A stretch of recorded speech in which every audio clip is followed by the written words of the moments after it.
पण ही कहाणी एका कुख्यात नक्षली म्होरक्याची, ज्याला पकडण्यासाठी पोलिसांनी तब्बल 6 कोटींचं बक्षीस जाहीर केलं होतं।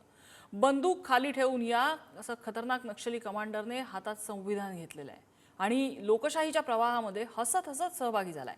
ही किमया घडवली आहे ती प्रेमाने। नक्षली कमांडर आणि त्याच्या पत्नीच्या प्रेमाची ही अनोखी कहाणी बघूया।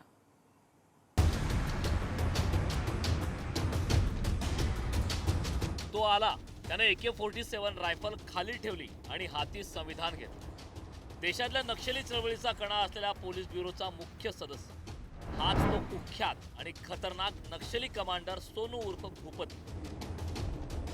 मुख्यमंत्री देवेंद्र फडणवीस यांच्या उपस्थितीत भूपतीनं आत्मसमर्पण केलं आणि लोकशाहीच्या मुख्य प्रवाहात स्वतःला सामावून घेतलं। ही किमया कशी घडली, कुणी घडवली, याचं श्रेय जातं त्याची पत्नी तारक्की दिदी।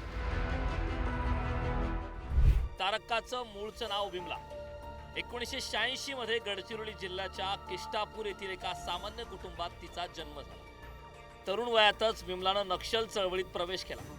मूळचा तेलंगणाचा, मात्र गडचिरोली जिल्ह्यात कार्यरत नक्षल कमांडर भूपती सोबत तिची भेट झाली।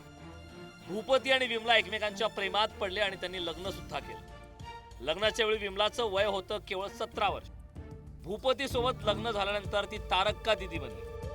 दंडकारण्य झोनल समिती सदस्य म्हणून ती कामाला लागली। तारक्कावर 66 गुन्हे नोंद होते।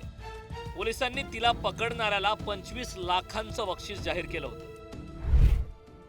या वर्षीच्या सुरुवातीला 1 जानेवारीला तारक्का हिने मुख्यमंत्री देवेंद्र फडणवीसांच्या उपस्थितीत आत्मसमर्पण केलं होतं। आता तारक्काच्या प्रेमाखातर भूपतीनं ही शस्त्र खाली ठेवली।